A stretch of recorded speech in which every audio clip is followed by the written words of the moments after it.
maanaam bu ngénte wala dara amaan ci kii ñiy jokkalante yooyu góor jigéen yaa ko daan jokkalante. joxe géew. musul am fii problème parce que am na fu ñu yemoon boobu lañ ko toléré woon mais bi ñu demee bay exagérer naan dañuy takkante que sëyante loolu mooy acte contre nature bi moo tax ñu war ko réprimer. buñ ko criminaliser xam nga tey maa ngi dégg Damboj di wax naan mooy naafeq yooyu rek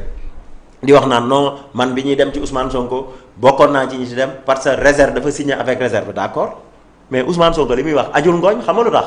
parce que ñu ngi naan non bu ngeen ko criminaliser gis benn waay juy wan gi rek ngeen jàpp non du demee noonu. les juges. flagrant délit lañ lay jàpp. non mais dañ lay jàpp flagrant délit am na fii ñu fi jàpp ñuy sëy ci juma ak jàkka. am na fii ñu fi jàpp jouru gàmm ñu koy def. ñiñ jàpp nii gars yi génnee nañ ay li nga xam ni mooy ay préservatif ak ay. liquide lubrifiant kon donc. bete moteur yi mag. xam nga li ma la wax moo tax tey amul ussi mbir mi dafa leer naññ am na ñoo xam flagrant délit kuñ ci jàpp mën nañ laa téye. kan de bu yàq sama émission bi. léegi nag loolu day maanaam loolu day éradiquer fléau bi parce que dañuy xam ni Sénégal kat mu ngi mel ni Mame Matar Gueye dama ko mës a dégg mu wax lu mel noonu. ne comme bi ñu criminaliser li nga xam mooy drogue. waaw gars yi dañoo xool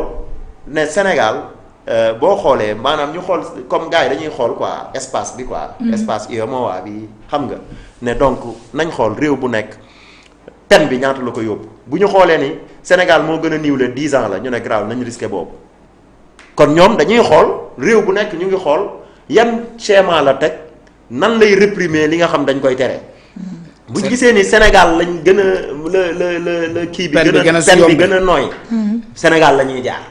waaye léegi pour ñu mën a échapper ci loolu lépp li ñu war a def nañ ko criminaliser képp koo xam teg nga acte contre nature ñu jàpp la flagrant délit kooku ñu xam ne yow mooy loolu yaa rey sa bopp. dafa am sax lu xew ci benn plan bu gars yi tegoon. il faut que jot dañu wax ko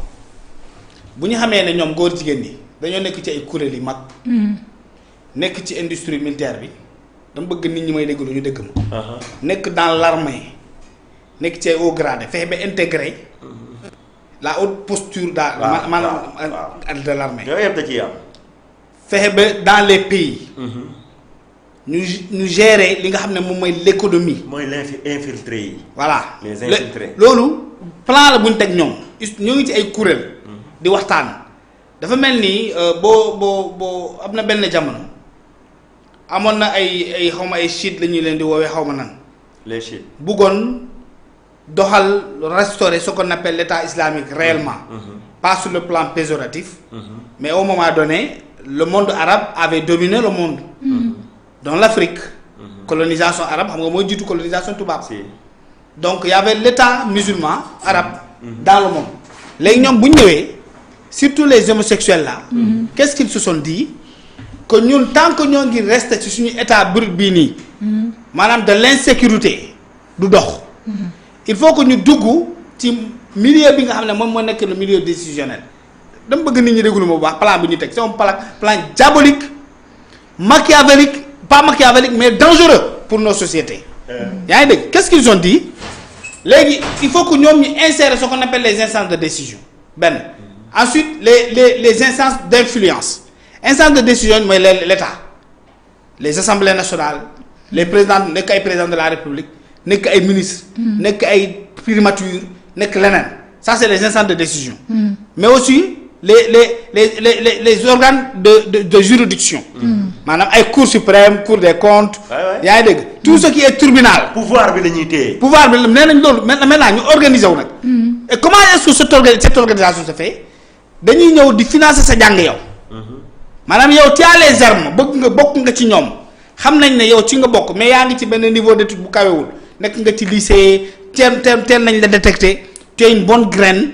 maanaam mën nga jàng suba mën nga réussir concours ENA tu peux devenir un procureur tu peux devenir un juge tu peux devenir par exemple un premier ministre un président maanaam mën nga ñu prépare dañu lay préparer la suuf di la financer nag di la accompagner. mais loolu système nouvel ordre mondial la boo demee xool sax loolu moo nekk ci ñi nga xam ni ñoom la ñuy tuddee. léegi xoolal foofu la ñuy waxee aussi. ñoom ñoo ngi ci loolu seen dynamique boobu tàmbaliwul dem na. yemul Europe kese parce que ils l'ont réussi par exemple en Europe mais dans beaucoup de pays arabes ils l'ont réussi ba le mbirum homosexualité nekkatul crime il reste l'Afrique noire et l'Afrique noire c'est pas dans tous les pays d'Afrique par exemple tu vas au Nigeria ce n'est rien du tout tu vas en Afrique du Sud l'homosexualité du fa dara il y a beaucoup de pays africains tey homosexualité nekkatu fa délit kenn mais bon demal Congo mais tu te rends à Congo tu rencontres les homosexuels comme ça solu seen sol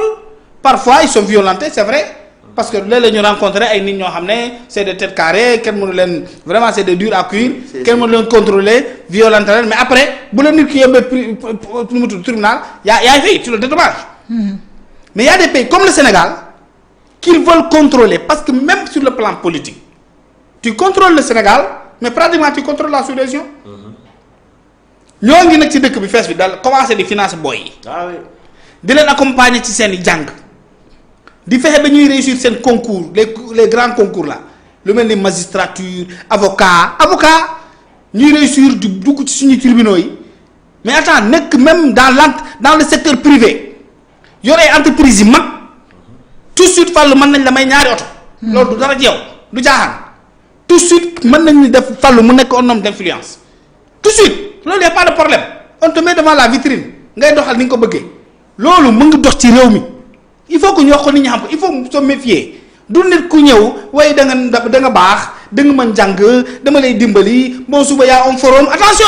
y'a un forum à Dubaï à tel dëkk ainsi de suite nga jàpp ne gars yi dañ laa bëgg noonu dañ la bëgg duggal ci seen cercle boobu te yàkkamtiwuñu de pour dëggal li fa lu wax ils prennent le temps parce que c'est pas une question de 10 ans pour eux déedéet pour ñoom c'est une question de toute une vie dañuy ñëw léegi dugg ci système bi infiltré ko ba suba yow boo jotee woon ak góor jigéen sax ba nga yóbbu ko tribunal boo moytuwul juge du koy àtte boo moytuwul laa wax ci ñoom lay bokk ban peine nga ci am yow loo ci da nga ci mën a am loo yaakaar boo moytuwul sax le pénitencier qui le reçoit en prison am na kenn koo xam ne ci ñoom la bokk mais toi tu es bien traité en prison dangay lekk lu neex tu es bien traité y a pas de violence y a pas de problème ba prison yow doo ko ragal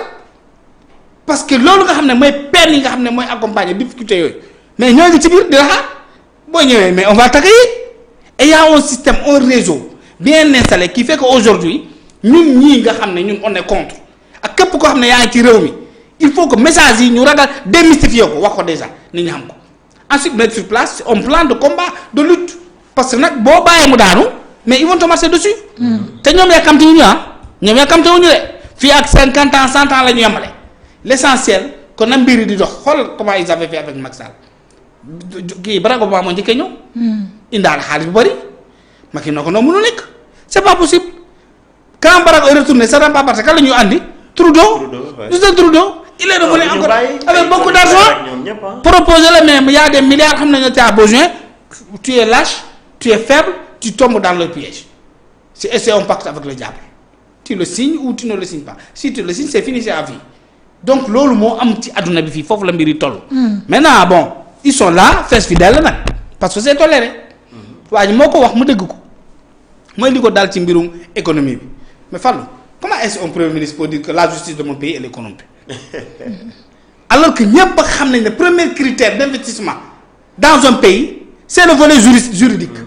kii ñëw investir ci réew lu muy xool est-ce que le pays là a une certaine crédibilité juridique est-ce que justice am dëgër na léegi ki nga xam ne moo la war a rassurer pour financer la pour nga financer ko moom moo taxaw ci télé bi ne man sama ay magistrat sama justice dëkk ils sont corrompus kan mooy ñëw financer dëkk boobu noonu loolu moo ñu jàpp ci góor jigéen ñi le premier des Sénégalais presque le numéro 2 moo dem université c'est pas anodin et le français qui était là aussi il n'est pas anodin parce que nee na moom en France mooy le premier législateur à avoir proposé une loi pour que ñu décriminaliser góor jigéen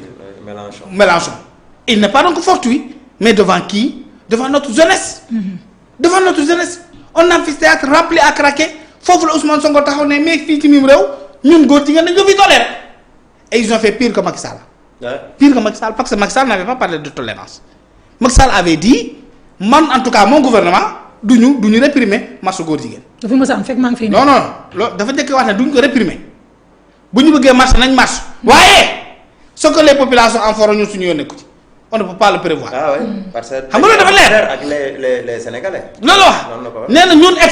état nag xam nga ne c'est pas Macky. du ñu dóor du ñu réprimer marche du ñu wax kenn bul marche mais boo marché li la askan li di teg ñun du ñoo du ci nekk. maanaam ba tey wax na le. c'est que Macky sax foofu boo xoolee il a été honnête. il a été honnête. xam nga lu tax. parce que bi Obama di ñëw da doon play. xam nga question bi mën nga ko play. waaw Macky Sall dafa assumer play ko.